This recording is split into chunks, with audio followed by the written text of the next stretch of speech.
नमस्कार जय जगन्नाथ दर्शक बंधु एसपी एस्ट्रोलॉजी ओडिशा चैनल प्रसारित मासिक राशिफल कार्यक्रम को आपण मानक स्वागत।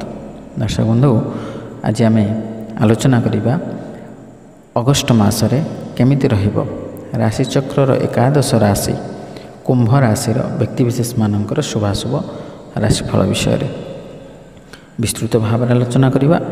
किंतु ता पूर्व जदि आपण माने आम चैनल को प्रथम थर कर आसी थांती तेबे वीडियोटी को लाइक करंतु, शेयर करंतु एवं चैनल को सब्सक्राइब करी पाखरे थिबा बेल आइकन को प्रेस करंतु।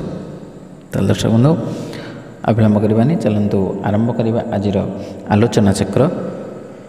अगस्ट मासरे केमिति रहिबो राशि चक्र एकादश राशि कुंभ राशि शुभाशुभ राशिफल।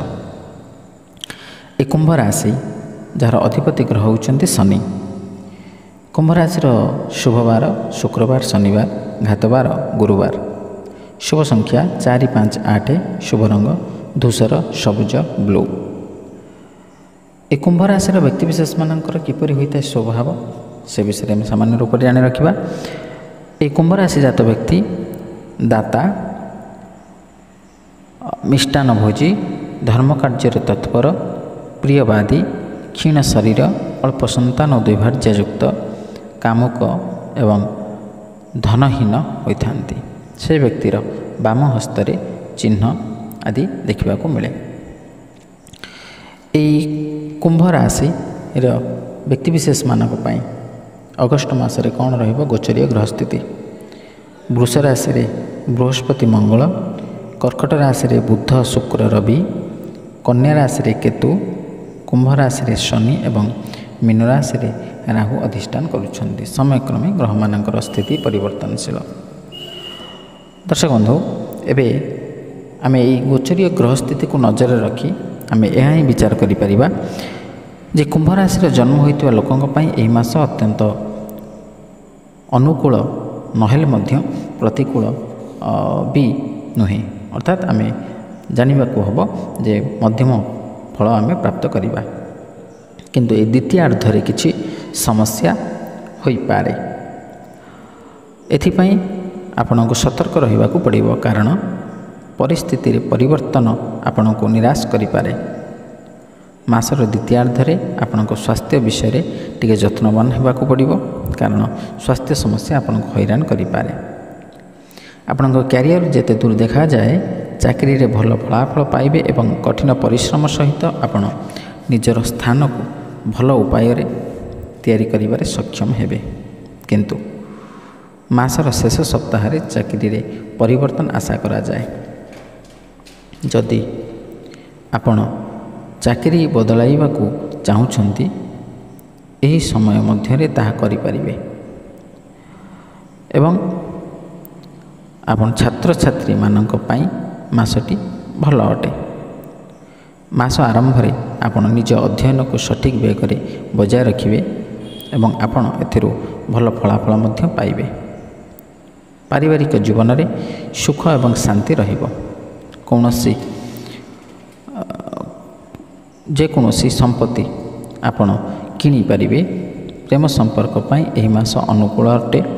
जेते विवाहित व्यक्ति अछंती समान मध्य भल फलाफल पाइबे। आपण निजर संपर्क को किपरि परिचालना करिवे एवं किपरि प्रेम सहित ताहा आगु को बढ़िबो आपण बुझिबे एवं एथिरु लाभ मध्य प्राप्त करिवे। मास आरंभ रे आपण व्यवसाय संपर्क रे विदेश जीवार सुजोग मध्य पाई पारंती।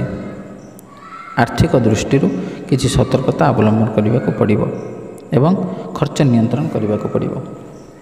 दर्शक बंधु जो दुईटी ग्रहक स्थिति को नजर रखी आमे ए राशिफल विचार करती से दुईटी ग्रह होउचंती बृहस्पति एवं शनि। एवं ये बृहस्पति एवं शनि आपणक राशि पई वर्तमान बृहस्पति चतुर्थ एवं शनि प्रथम अर्थात जन्म अवस्था अच्छी। प्रथम जदि आम बृहस्पति कथा आलोचना करवा तबे बृहस्पति होउचंती धन धान्यर कारक, विद्या बुद्धिर कारक, जश कीर्तिर कारक, आध्यात्मिकतावादीर कारक। तेणु ए बृहस्पति जेहेतु आपणकर चतुर्थ स्थान रोचंती तेणु यही बृहस्पति आपण को एते मात्रा शुभ फल प्रदान करें ना, कारण बृहस्पति गोचरीय स्थिति रे द्वितीय, पंचम, सप्तम, नवम एवं एकादश यह सब स्थान में शुभ फल प्राप्त करिथांती वा प्रदान करिथांती। तेणु जेहेतु आपणकर बृहस्पति चतुर्थ स्थान अच्छी तेणु यही क्षेत्र में बृहस्पति जो सब कारक विषय में आलोचना कले से कारक विषय में आपको अशुभ फल प्रदान करेंगे। जमतीक जदि आप व्यवसाय वाणिज्य करुँच तेज से आकस्मिक भाव में आप क्षति पड़ पारती। आय तो रहिब निश्चित भाव में, किंतु पूर्वापेक्षा आय सामान्य रूप से ह्रास पाइपे एवं अजथा खर्च व्यय निश्चित भाव में बढ़ी पारे। जदि आप शेयर मार्केट अर्थ विनियोग करुँच तेबे आपण जगी रखी विनियोग करंतु, बुझी विचारी करंतु, कारण आकस्मिक भाव में आपणकर शेयर डाउन हो पारे, आपण क्षति रे पड़ पारती। एवं आध्यात्मिकवादी लोक माने आध्यात्मिकता क्षेत्र सामान्य रूप से मन फेराई आनी पारती एवं शारीरिक असुस्थता देखा दे पारे एवं मानसिक अस्थिरता रहिबो। एवं विद्यार्थी माने पाठपढ़ा रे सामान्य रूप से पूर्व अपेक्षा अवहेला हो पारे, तेणु परिश्रम कले निश्चित भाव में आप उन्नति करें। द्वितीय जदि आम शनि कथा आलोचना करवा तेबे शनि आपणकर जन्म अवस्था शनि गोचरीय स्थिति अनुसार 4टी स्थान शुभ फल प्रदान करिथांती, तृतीय, षष्ठ, दशम एवं एकादश। तेणु आपणकर जेहेतु जन्म शनि, कारण गोचरीय स्थिति अनुसार वर्तमान शनि कुंभ राशि अच्छा और आपणकर कुंभ राशि, तेणु जन्म शनि एवं ता सहित आपणकर वर्तमान शनि सप्ताह लागू होछि। शनि सप्ताह कारण आपण मानसिक, शारीरिक ये समस्त क्षेत्र में आप निश्चित भाव में विचलित रहिबे। शारीरिक अव्यवस्था रहिबो वा शारीरिक पीड़ा रहिबो, मानसिक अशांति, कर्मक्षेत्र में व्याकुलता, विभिन्न प्रकार समस्या, द्रव्य नष्ट, अजथा व्यय, शस्त्र आदि द्वारा आपण क्षति पड़ पारती। जदि लॉन्ग ड्राइव करूछंती, गाड़ी चलाउछंती तेबे सेतिर विरत रुहंतु, कारण ये सब क्षेत्र में शनि सप्ताह बा शनि आपण को निश्चित भाव में खराब फल अशुभ फल प्रदान करती। तेणु दर्शक बंधु ये शनि सप्ताह बा बृहस्पतिंकर अशुभत्व कथा जो कथा आम विचार कले शुभ अशुभ फल विषय से अशुभ फल को परित्याग कर शुभ फल प्राप्त करने निमंते आम केते गुड़े प्रतिकार विषय में आम आलोचना करवा।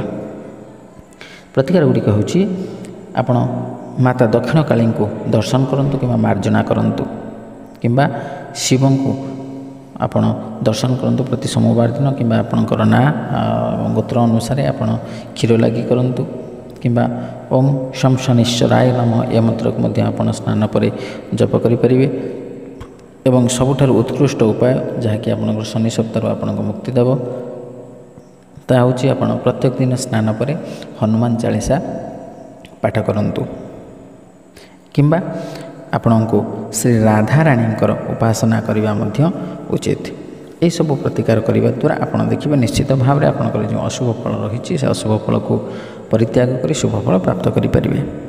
दर्शक बंधु आशा करें वीडियोटी भल लगी, जदि भल लगी तेज वीडियो को लाइक करूँ, शेयर करूँ और चैनल को सब्सक्राइब करूँ। ताले आज विदाय दिंतु, रही नमस्कार, जय जगन्नाथ।